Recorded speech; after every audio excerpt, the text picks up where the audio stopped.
चलो हम लोग 91 नंबर क्वेश्चन की बात करते हैं। 91 नंबर क्वेश्चन तुमको नहीं आया था, ठीक है। देखो क्या बोल रहा है, कह रहा है कि एक्स वाई जेड एक समकोण त्रिभुज है, ठीक है। एक्स वाई जेड समकोण त्रिभुज है और आगे बढ़ो, आगे क्या कर रहा है कि कोण एक्स जो है वो 90 डिग्री है। कोण एक्स जो है वो तुम्हारा 90 डिग्री, मतलब समकोण त्रिभुज ऐसे बनाओ। ये हमारा क्या हो गया, समकोण त्रिभुज हो गया, ठीक है। तो एक्स ये हमारा 90 डिग्री है, ये 90 डिग्री है, तो इसको मान लेते हैं एक्स। ये एक्स हो गया, ये वाई हो गया, ये हमारा क्या हो गया, जेड हो गया, ठीक है।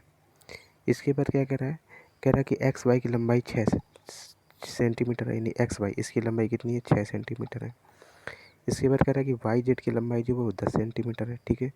वाई जेड, ठीक है, वाई जेड यानी कि इसकी बात कर रहा है, तो ये कितनी है, 10 सेंटीमीटर है, ठीक है। वाई जेड जो है हमारा कितना सेंटीमीटर का है, वो हमारा 10 सेंटीमीटर का है।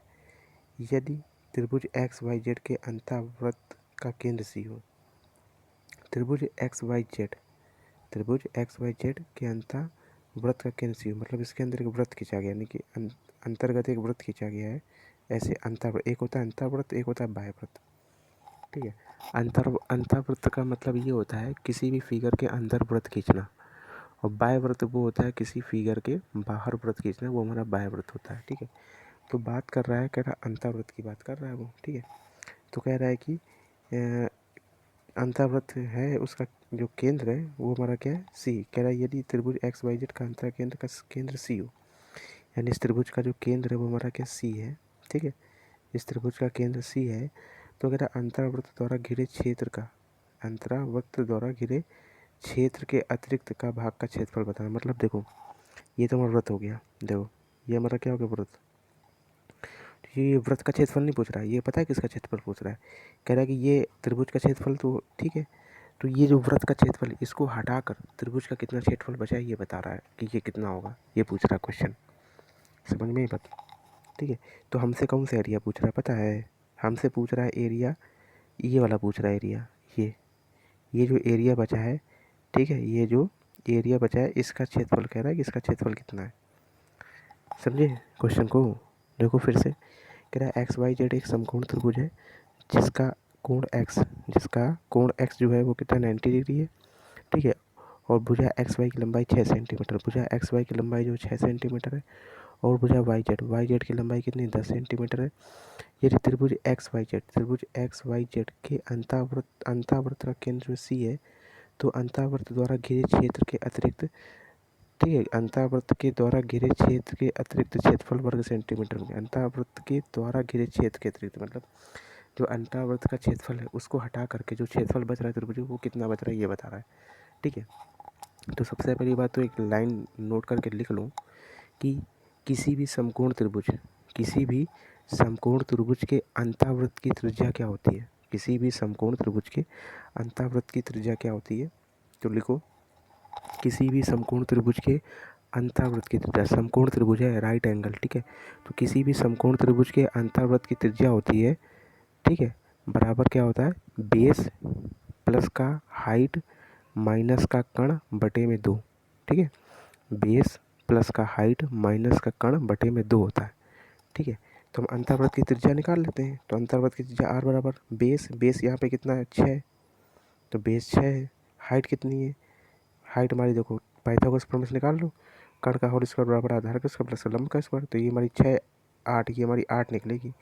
तो बेस 6, हाइट हो गई 8, और माइनस का कर्ण कितना है 10, और बटे में 2, ये हमारी अंतर्वृत्त की त्रिज्या निकल आएगी। तो कितना हो जाएगा 8 6 14, 14 से 10 किया 4, और 4 बटे 2 2, यानी मैं पता चल गया अंतर्वृत्त की जो त्रिज्या है हमारी कितनी निकलेगी, 2 निकलेगी, ठीक है। जो अंतर्वृत्त की जो त्रिज्या है हमारी कितनी निकलेगी, 2 निकलेगी। तो अंतर्वृत्त की त्रिज्या हमने लिख ली कि अंतर्वृत्त की त्रिज्या हमारी कितनी हो जाएगी, 2 हो जाएगी, ठीक है। तो अंतर्वृत्त की त्रिज्या हमारी कितनी हो जाएगी, 2 हो जाएगी।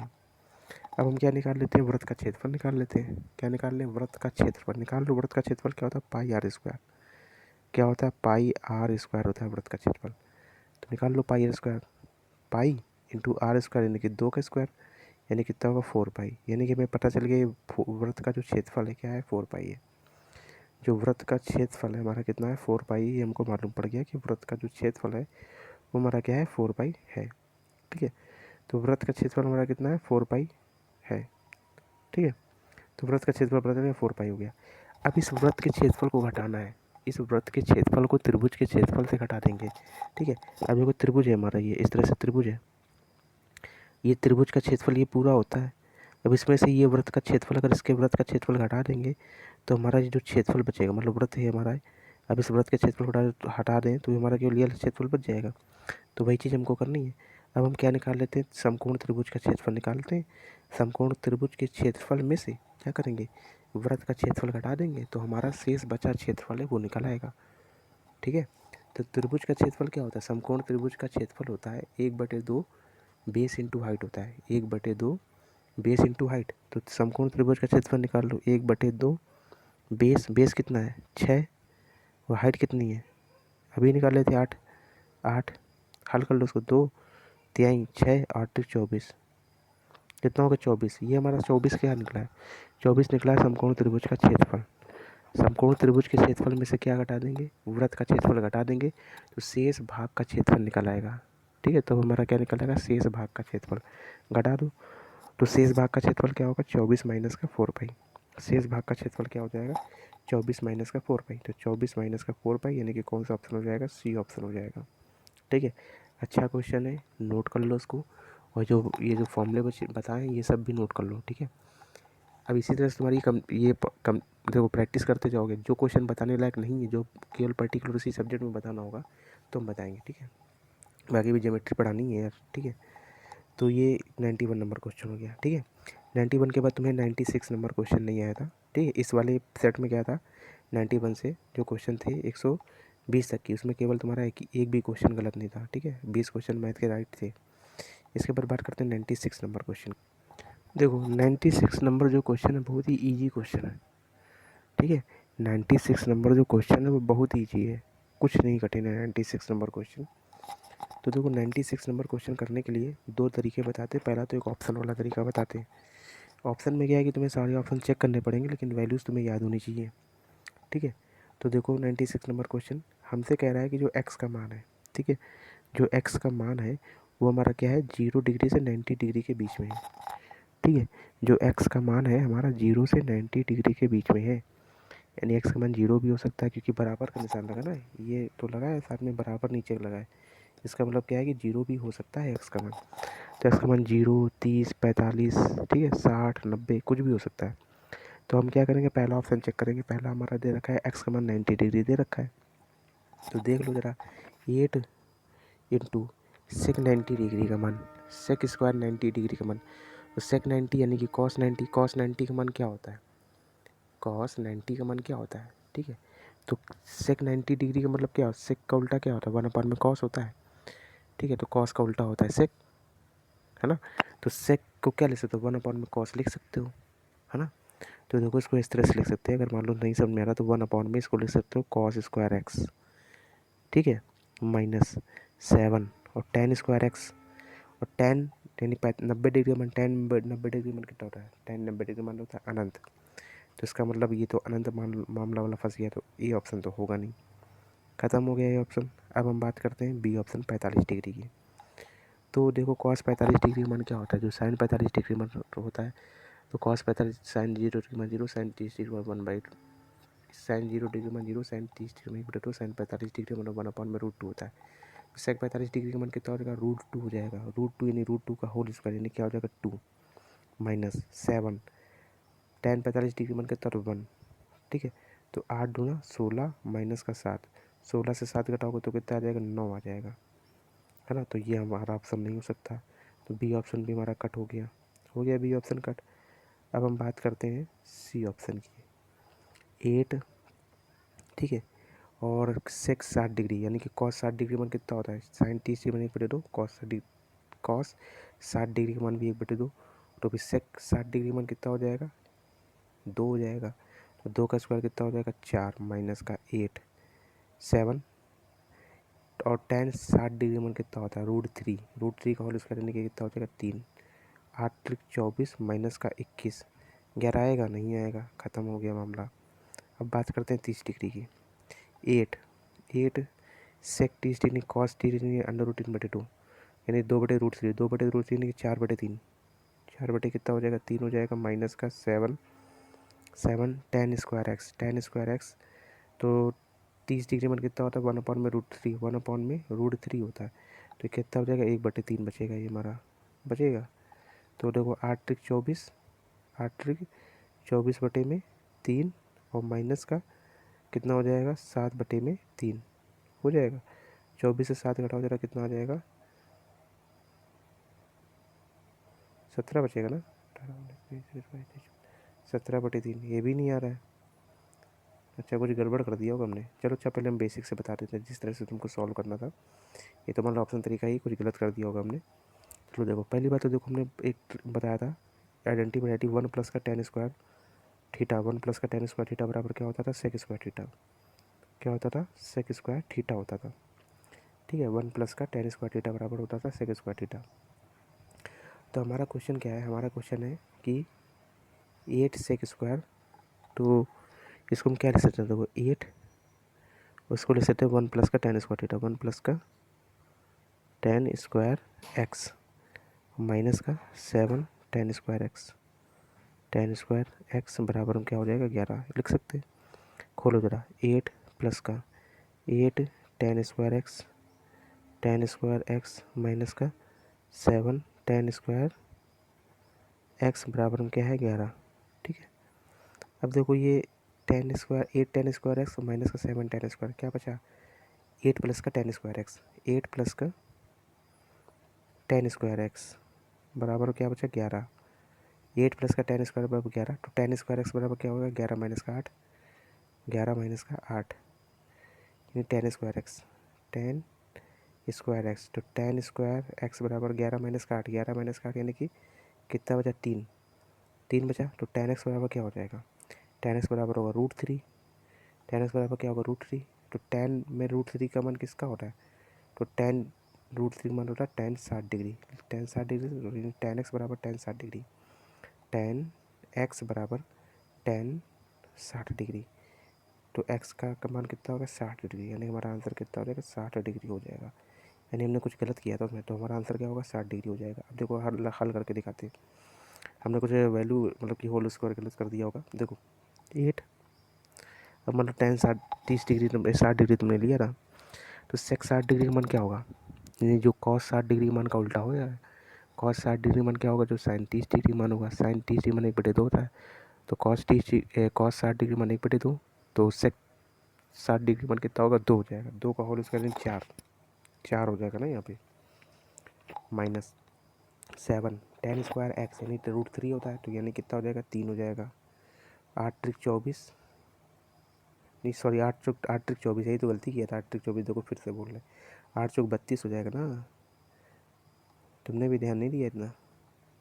चलो 8×32 माइनस का 21, तो देखो 11 आ रहा है कि नहीं आ रहा है। हमने पिछली बार किया था 8×24 कर दिया था, 8×24 कर दिया, 8×4 = 32 होता है। ठीक है, तो ये हमारा 11 देखो आ रहा था, तो ऐसे भी कर सकते थे हम लोग। ठीक है, बाकी तो बेसिक ये तो क्वेश्चन करने लगता है यार तुम्हारे। ठीक है, तो तुमने किया नहीं। 96 क्लियर हो गया। अब 96 के बाद 97 नंबर देखो। अब देखो 97 नंबर की बात करते हैं। अब देखो ये प्रिज्म वाला क्वेश्चन आ गया, 97 नंबर जो प्रिज्म का क्वेश्चन है। तो जब प्रिज्म चैप्टर हम पढ़ाएंगे तब हम 97 नंबर बताएंगे। ठीक है, तो 97 नंबर जो क्वेश्चन हमारा प्रिज्म का क्वेश्चन है, तो प्रिज्म की बात अभी हम लोग नहीं करते हैं। ठीक है, प्रिज्म की बात अभी हम लोग नहीं करेंगे। ठीक है, तो प्रिज्म की बात जब करना होगा तब की जाएगी, अभी प्रिज्म की बात नहीं करेंगे हम लोग। ठीक है, चलो प्रिज्म की बात नहीं करेंगे, तो अब ये चैप्टर जब पढ़ाएंगे तब देखा जाएगा इस क्वेश्चन को। ठीक, चलो अब हम बात करते हैं 97 के बाद तुम्हारा क्वेश्चन बता दूँगा 98 नंबर। ठीक है, देखते हैं 98 नंबर क्वेश्चन क्या है। देखो 98 नंबर क्वेश्चन पढ़ो, कितना इजी क्वेश्चन है यार। ठीक है, कह रहा है कि पाइप ए एक टंकी को अकेला 4.5 घंटे में भर देता है। ठीक है, देखो तो जो ए जो है वो क्या करता है, वो हमारा 4.5 घंटे में भरता है। ठीक है, जो पाइप ए है वो क्या करता है, 4.5 घंटे में भरता है।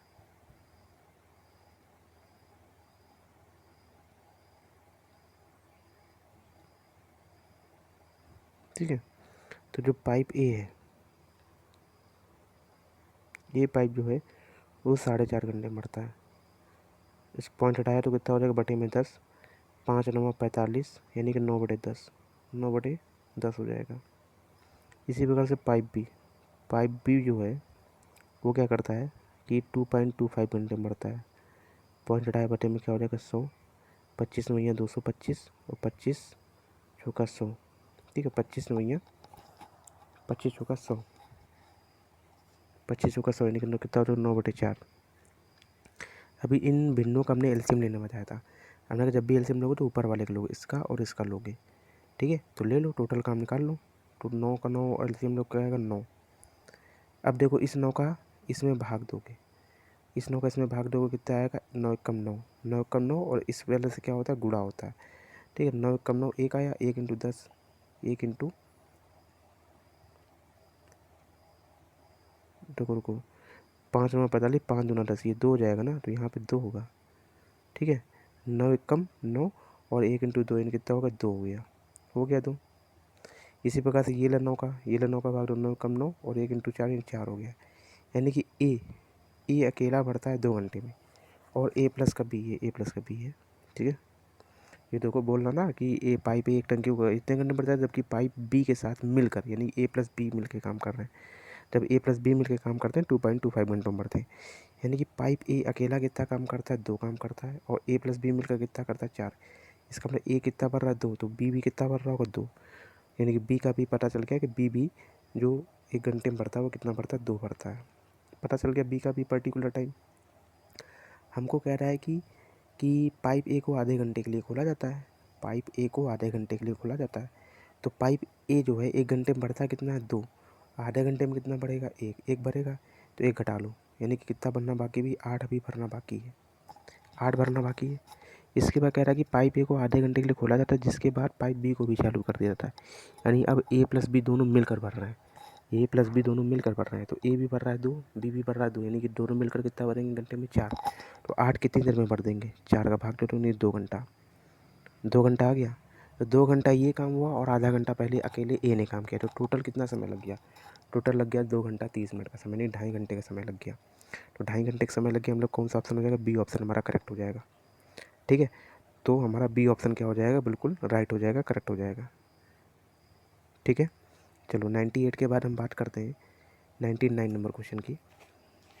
99 नंबर क्वेश्चन क्या है, देखो 99 नंबर क्वेश्चन भी तुमको नहीं आया यार, क्या कर रहे हो। रिवीजन नंबर सिस्टम का तुमने कायदे से रिवीजन नहीं किया, सिंप्लीफिकेशन चैप्टर का रिवीजन करो कायदे से, सब उसी के चैप्टर के क्वेश्चन है। चलो हम लोग 99 नंबर क्वेश्चन की बात करते हैं, ठीक है। कह रहा है कि अरुण अपने वेतन का 2/3 भाग जो है बच्चों की शिक्षा पे खर्चा करता है, ठीक है। वह अरुण जो है अपने वेतन का 2/13 भाग अपने बच्चों की शिक्षा, यानी कि बच्चे यानी कौन है, तरुण और वरुण है, बच्चों की शिक्षा पर खर्चा कर देता है। वह वरुण की पढ़ाई पर जो है इतने रुपए खर्चा करता है, ठीक है। जो अरुण द्वारा पढ़ाई पर खर्च किए गए कुल खर्च का 2/3 भाग था। तो हमको बताना है कि अरुण का जो वेतन है वो कितना है, ठीक है। तो हम क्या मान लेते हैं कि पहले तो मानते हैं अरुण का जो वेतन है वो कितना है। तो ये देखो 2/13 लिखा है, ठीक है, 2/13 लिखा है, और ये लिखा है 2/3, ये 2/13 और 2/3। तो इनका एलसीएम ले लो, कौन सा बटे, ये 3 लिखा है, ये कितना लिखा 13, 3 और 13 का एलसीएम लो कितना आएगा 39। यानी कि हम क्या मान लेते हैं, हम मानते हैं कि जो अरुण का जो धन है, ठीक है, अरुण का जो धन था, जो इसका वेतन था वो कितना है 39 रुपये है, कितना है 39 भाग है मान लो। अब कह रहा है अपने वेतन का 2/13 भाग जो है बच्चों की शिक्षा पर खर्चा करता है, यानी कि बच्चे हमारे कौन से हैं, बच्चे कौन से, तरुण और वरुण है। तो उसका मतलब कि अपने वेतन का 2/13 भाग खर्चा कर देता है, ठीक है। तो देखो पढ़ाई पर खर्चा कितना कर रहा है, पढ़ाई पर कितना खर्चा कर रहा है, तो पढ़ाई पर धन कितना है 39, 39 का 2/13 भाग निकालो, नहीं 39 इंटू 2/13, 13 × 39 6, यानी कि 6, यानी कि टोटल 39 रुपये अगर कमाता रहा तो 6 रुपये किस पे खर्चा कर रहा है, पढ़ाई पर खर्चा कर रहा है, ठीक है। इसके बाद कह रहा है कि वरुण की पढ़ाई पर वो कितना रुपये खर्चा करता है, 13,006 रुपये खर्चा करता है, ठीक है। तो वरुण पर जो है वो 13,006 रुपये खर्चा कर रहा है, ठीक है। जो उस अरुण द्वारा पढ़ाई पर किए गए कुल खर्चे का 2/3 भाग है, पढ़ाई पर टोटल खर्च कितना किया है 6, 6 का 2/3 भाग है, 6 का 2/3 भाग है 13,006 यानी कि वरुण की पढ़ाई के बराबर। ठीक है, तो भाई देखो लाइन बोल तो रहा है, कह रहा वह वरुण की पढ़ाई पर 13,006 रुपये खर्चा करता है। ठीक है, वरुण की पढ़ाई पर 13,006 रुपये खर्चा करता है, जो अरुण द्वारा पढ़ाई पर किए गए कुल खर्च का 2/3 भाग है।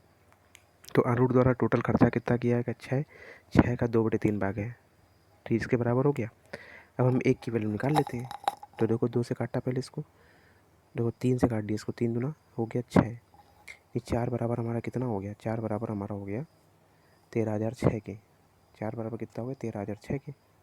ठीक है, तो हम 2 से पहले काट लेते, इस 2 से क्या काट लेते, इसको काट लेते।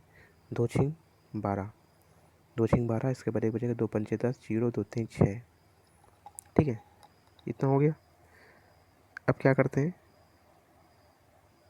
2 बराबर हमारा इतना बचा है, 2 बराबर कितना बचा? 2 बराबर बचा है 65,03 के। इसलिए 1 बराबर क्या हो जाएगा? 1 बराबर हो जाएगा 65,03 बटे में कितना हो जाएगा? 2 हो जाएगा। हमें क्या बताना है? अरुण का टोटल धन कितना है? टोटल धन कितना है? 39। टोटल धन कितना है? 41। इसलिए 39 बराबर कितना हो जाएगा? इसलिए 39 बराबर क्या होगा? 65,03 बटे में 2 इंटू कितना हो जाएगा? 39 हो जाएगा। इंटू कितना हो जाएगा? 39 हो जाएगा। ठीक है, तो 65,03 बटे में 2 इंटू कितना है? 39। गुणा करा लो, 65,03 का 39 में जब मल्टीप्लाई कराओगे तो तुम्हारा बचेगा, तुम्हारा आएगा 253,617 भागित कर 2। जब इसका भाग दोगे 2 का, तब हमारा कितना आ जाएगा? इतना आंसर है। टोटल उसका धन हमारा कितना था? इतना था। A option. समझ में आ गया क्वेश्चन? कितना इजी क्वेश्चन था? इजी क्वेश्चन था ना? तो क्वेश्चन करने लायक था तुम्हारे ये, जो कि तुमने छोड़ रखा है क्वेश्चन। ठीक है, चलो अब 99 नंबर के बाद हम बात करते हैं तुम्हारा 101 नंबर क्वेश्चन की। 101 नंबर क्वेश्चन क्या है, देखते हैं ज़रा 101 नंबर क्वेश्चन। चलो हम लोग अब 101 नंबर क्वेश्चन की बात करते हैं। तो क्या कह रहा है 101 नंबर क्वेश्चन? कह रहा है कि 2 इनलेट पाइप है, जिसमें से एक जो है दूसरे से दुगनी क्षमता का है। मान लो एक नल ए है और दूसरा नल बी है। ठीक है, जो ए की क्षमता है वो बी से क्या है? 2 गुनी है। ठीक है, तो कह रहा है 2 इनलेट पाइप हैं, जिसमें से एक दूसरे से दोगुनी क्षमता का है। अगर ये मान लो 1 भरता है तो ये कितना भरेगा? 2 भरेगा। ठीक है, इसके बाद कह रहा है कि 2 इनलेट पाइप जिसमें से एक दूसरे से दोगुनी क्षमता का है, साथ में एक तीसरा नल सी भी लगा। एक नल, तीसरा नल है सी, जो पूरी टंकी को 10 घंटे में खाली कर देता है। ठीक है, एक नल है सी जो पूरी टंकी को खाली कर देता है कितने घंटे में? 10 घंटे में क्या कर देता है? खाली कर देता है। ठीक है, इसके बाद कह रहा है कि तीनों पाइप एक साथ जब खोलते हैं, यानी ए पाइप, ए प्लस का बी प्लस सी, जब तीनों पाइप एक साथ काम करते हैं, ए प्लस का बी और प्लस का सी, जब तीनों पाइप एक साथ खोलते हैं तब हमारी जो पूरी टंकी है, ठीक है, तो है वो 2.5 घंटे में भर जाती है। 2.5 घंटे में क्या हो जाती है? पूरी फिलअप हो जाती है। मेरा कम क्षमता वाले पाइप द्वारा अकेली टंकी को भरने में कितने घंटे लगेंगे? कम क्षमता वाली पाइप के द्वारा कितने घंटे लगेंगे? ठीक है, तो अब देखो ज़रा हम क्या कर लेते हैं।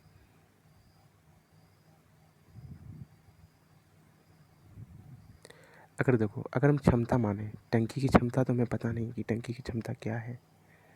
ठीक है, तो टंकी की क्षमता ऐसी माने जो दोनों से कट जाए। टंकी की क्षमता हम ऐसे माने कि दोनों से क्या हो जाए? कट जाए।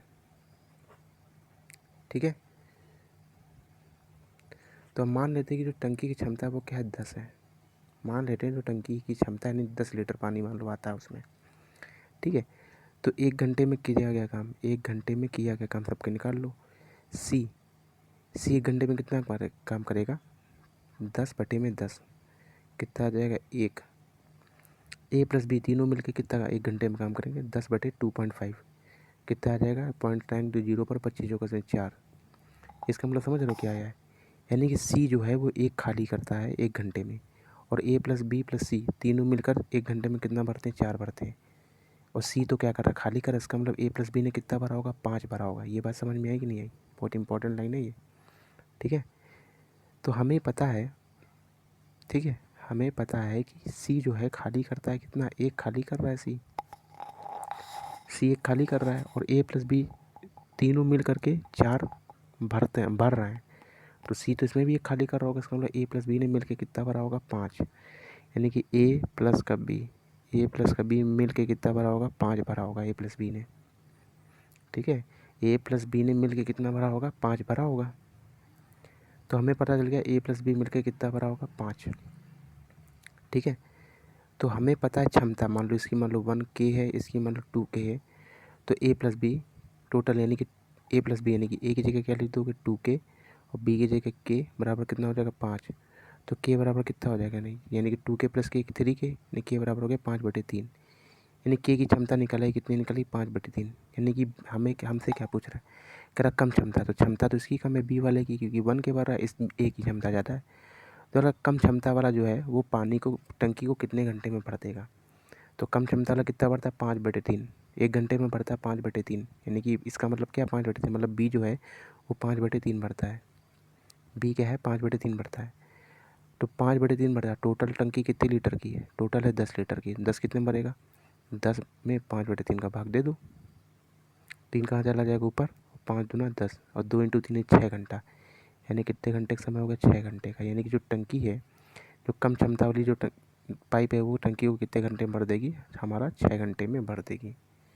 कितने घंटे में भर देगी, 6 घंटे में भर देगी। तो 101 का क्या हो जाएगा, ए ऑप्शन हो जाएगा। आगे समझे, ठीक है, बहुत ईजी क्वेश्चन है।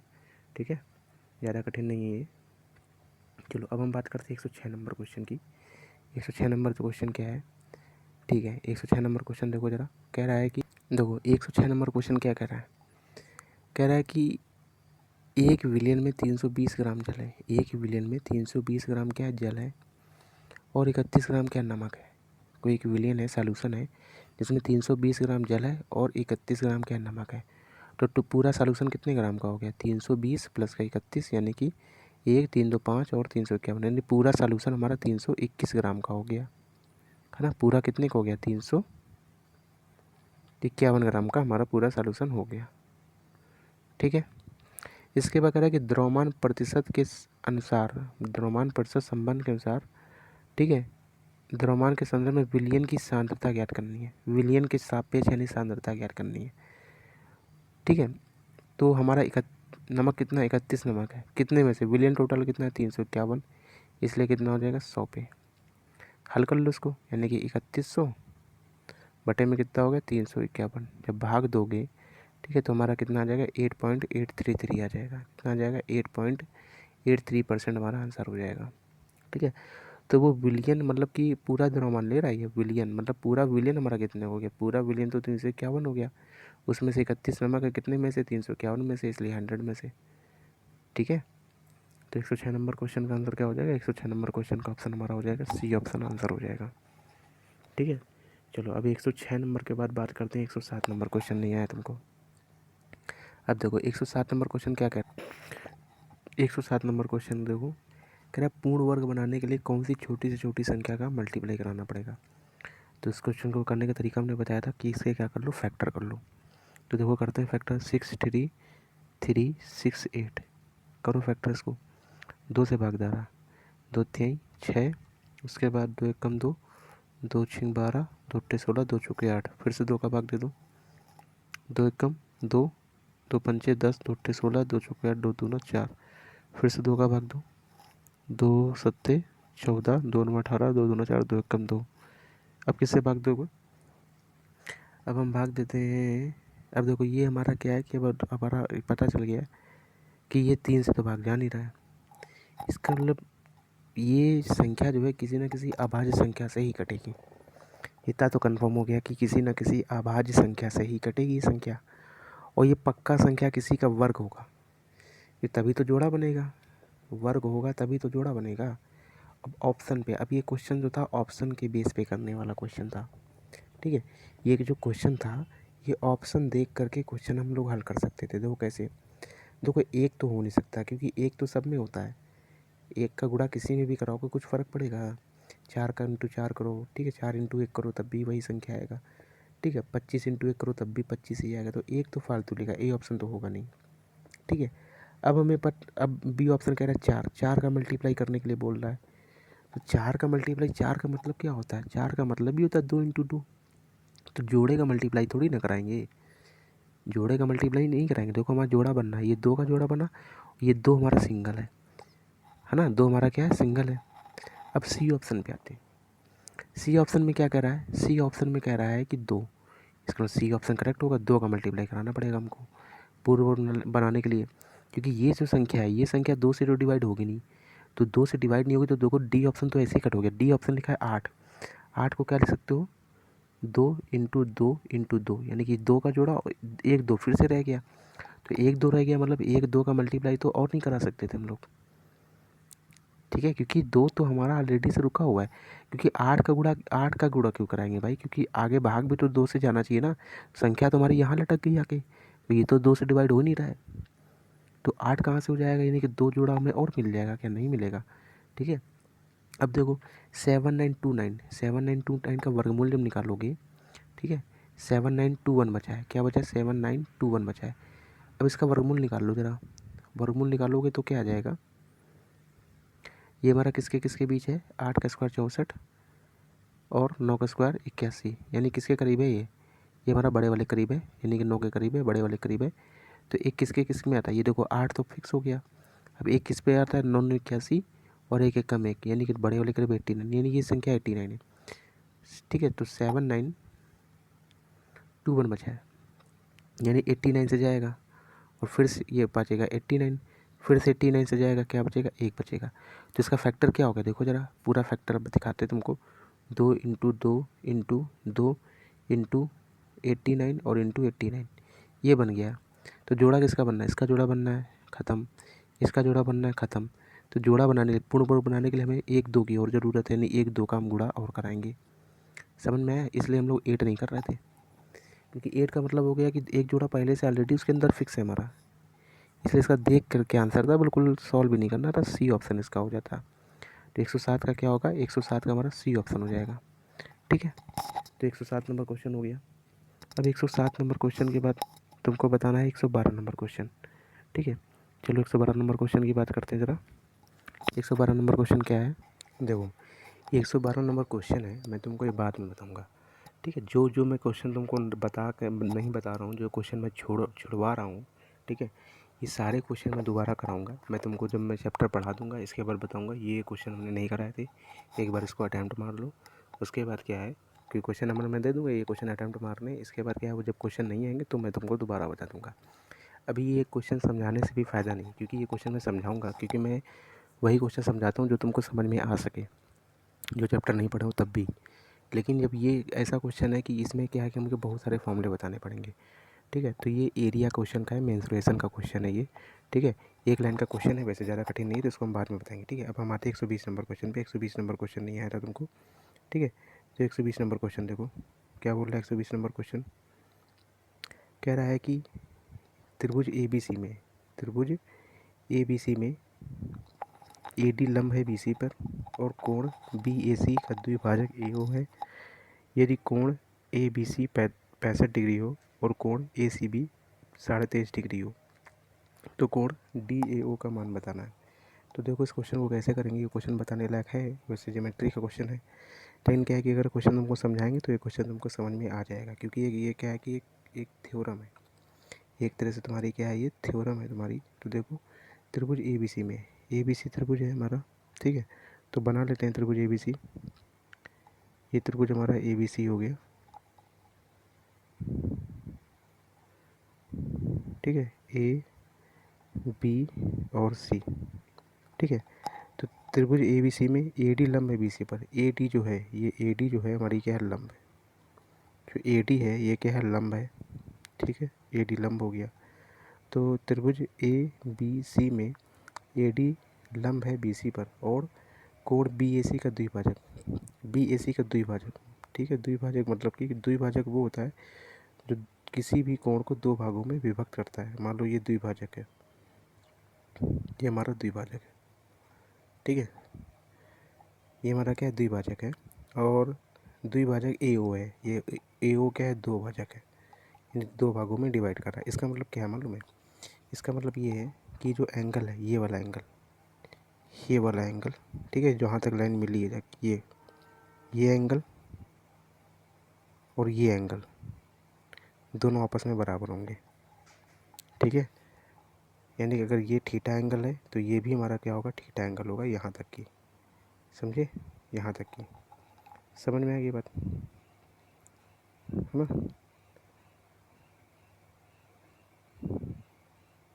ठीक है, तो ये चीज़ है हमारी। तो ये जो ए ओ है, ए ओ जो है हमारा क्या, द्विभाजक है। ए ओ क्या है, द्विभाजक है। ए ओ मतलब द्विभाजक, मतलब दो भागों में डिवाइड कर रहा है कोण को दो भागों में डिवाइड कर रहा है। मतलब एक तरह से अगर हम बात करें बी ए ओ, कोण बी, फिगर को देखो ज़रा ध्यान से, कोण बी ए ओ बराबर कोण क्या हो जाएगा, सी ए ओ के बराबर हो जाएगा। समझे बात को, कोण बी ए ओ बराबर हो जाएगा कोण सी ए ओ के बराबर हो जाएगा। ये होता है द्विभाजक।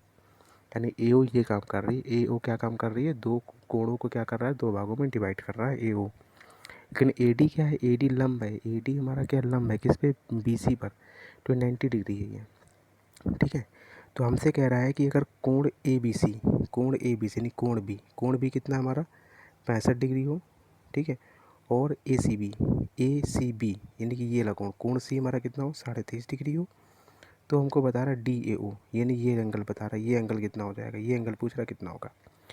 तो इसकी डायरेक्ट वैल्यू होती है, एक तरह से थ्योरम है ये, जैसे कि बोलते हैं अर्धकोण में बना कोण समकोण होता है, उसी प्रकार से ये हमारी थ्योरम है, एक तरह से क्या है, हमारी थ्योरम ही है, ठीक है। एक तरह से हमारी क्या है, ये थ्योरम ही है, ठीक है, थ्योरम ही है।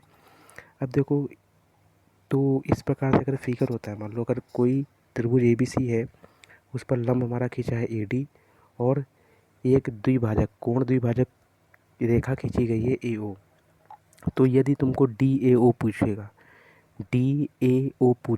तो डी ए ओ का जो मान होता है, डी ए ओ का जो मान होता है वो कोण बी माइनस का कोण सी का आधा होता है, इन दोनों के कोण के डिफरेंस का आधा होता है, ठीक है। कोई ज़रूरी नहीं है, मान लो सी अगर बड़ा होता तो लिख देते कोण सी माइनस का कोण बी बटे 2, ठीक है। तो इतना याद रखो कि इन दोनों कोण के द्विभाजक होता है कौन सा, जो हमारा कोण डी ए ओ होता है। कर लो अब इसको क्वेश्चन, कोण बी माइनस का कोण सी बटे 2, कोण बी कितना हमारा, कोण बी है 65 डिग्री, तो देखो 65 डिग्री माइनस का 23.5 डिग्री, 65 डिग्री माइनस का 23.5 डिग्री, तो देखो लिखते हैं 65 डिग्री और माइनस का 23.5 डिग्री। तो देखो इसको भी घटाने का तरीका है, 65 को हम लिख सकते हैं 64, तो 64 माइनस का 23, 64 माइनस का 23 हो गया, प्लस 64 से एक मतलब 65, यानी कि 64 को और ये एक 65 और माइनस का कितना कर लेंगे, 23 से 1/2 इससे घटा देंगे। तो जब इसको घटाओगे तो कितना आ जाएगा हमारा, 4 से 3 गया 1 और 6 से 2 गया 6 से 2 गया 4, 41, कितना आ जाएगा, 41 आ जाएगा। और कितना आ जाएगा, एक से आधा घटाओ कितना बचेगा, 1/2 बचेगा, तो 41 से 1/2 आ जाएगा। तो 2 एक कम 2 और 2 में 4, 2 एक कम 2 और 2 चौके 8, 82 ने 83/2, कितना आ जाएगा, 83/2 आ जाएगा। और 83/2 आया, जब भाग दोगे तो कितना आ जाएगा, 2 का भाग 83 में दोगे तो तुम्हारा आ जाएगा 20.75 डिग्री, कितना आ जाएगा 20.75 डिग्री, यानी कि ये ऑप्शन आ जाएगा, ठीक है। तो देखो ये क्वेश्चन बताने लायक था तो मैंने बता दिया तुमको, क्योंकि ये एक तरह से थ्योरम है, मैं जब उसको बाद में बताऊंगा तब भी इसी तरीके से तुमको याद करनी पड़ेगी थ्योरम। तो ये सब चीज़ें अच्छी चीज़ें जो आ रही है इसको नोट डाउन करते रहो, ठीक है। अभी तुम्हें बड़ा ही उलझन टाइप का लगेगा, जहाँ ये पूरी किताब ख़त्म हो जाएगी। इस बुक में जो है प्रीवियस ईयर के, ये वॉल्यूम 2 बुक है, 2700 क्वेश्चन है। तुमको याद होगा मैंने तुमको रुक्मणी प्रकाशन की बुक दी थी, रीजनिंग की भी दी थी और मैथ की भी दी थी। मैथ की शायद 2 बुक थी कि 1 बुक थी, मुझे नहीं याद है, ठीक है। बाकी हमने दिया था, शायद 3 किताबें तुम्हारे पास साइंस की प्रीवियस ईयर क्वेश्चन की, तो हमें कमेंट करके बता देना। शायद तुम्हारे पास मैथ की ये बुक हो, 2700 क्वेश्चन प्लस वाली वॉल्यूम 2, मैथ की 2 बुक हो या फिर रीजनिंग की 2 बुक होंगी, पता नहीं कितनी है, देख लेना, मैं कमेंट में बता देना मैथ और रीजनिंग की कौन कौन सी बुक है, वॉल्यूम 1 है कि वॉल्यूम 2 है, ठीक है। हमें कमेंट कर देना, तो वही वाली किताब जो मैं पूरी सॉल्व करा रहा हूँ तुमको, ठीक है, प्रीवियस ईयर क्वेश्चन के अभी जो पेपर हुए हैं, ये ग्रुप डी के क्वेश्चन है, ये 2018 में जो पेपर हुए इसी तरह से क्वेश्चन आने। तो ये सब चीज़ अब देख रहे हो, कभी कभी क्या होता है तुम्हारा पेपर कितना अच्छा हो जाता है, मैथ में 20-20 क्वेश्चन आते हैं, सही हो जाते हैं क्वेश्चन में, ठीक है। तो ये सब चीज़ें क्या है कि मेंटेन रखो सब चीज़ें, ठीक है। और इसको रेगुलर प्रैक्टिस करो मैथ की। मनीष सर वाला है, उसको संडे तक की बिल्कुल पैरेलल में आ जाओ, पार्टनरशिप चला रहे हैं वो, उसको पैरेलल में करनी है, बाकी पिछला पूरा संडे तक कर लो, क्योंकि मैं भी कर रहा हूँ इसलिए वीडियोस बनाने में इशू आ रहा था, ठीक है। तो आज क्या था, हमने संडे वाले दिन तुमको बताया था काम किया था मैंने, तो आज मैंने रेस्ट लिया हुआ है, CR लिया हुआ है संडे वाले का। आज मैं पूरा जो सिलेबस अपना पिछला वाला पढ़ा हुआ है, मैथ का जितना भी पेपर बचे हुए हैं कराने के लिए क्वेश्चन सारे आज मैं करा दूंगा तुम्हारे, ठीक है। चलो, तो ये हमारा 120 तक के क्वेश्चन कंप्लीट हो गए, ठीक है। तो 91 से 120 तक का सेट था जो हमारा कंप्लीट हो गया, ठीक है। बहुत ही अच्छा तुमने पेपर दिया था ये वाला, 20 क्वेश्चन राइट थे तुम्हारे, एक भी क्वेश्चन गलत नहीं था। इसको बोलते हैं एक्यूरेसी। तो मैथ में तुम्हारी ऐसी ही एक्यूरेसी होनी चाहिए, इतनी ज़्यादा प्रैक्टिस होनी चाहिए, समझ लो, ठीक है। चलो, तो ये वीडियो यहीं तक करते हैं, चलो बाय।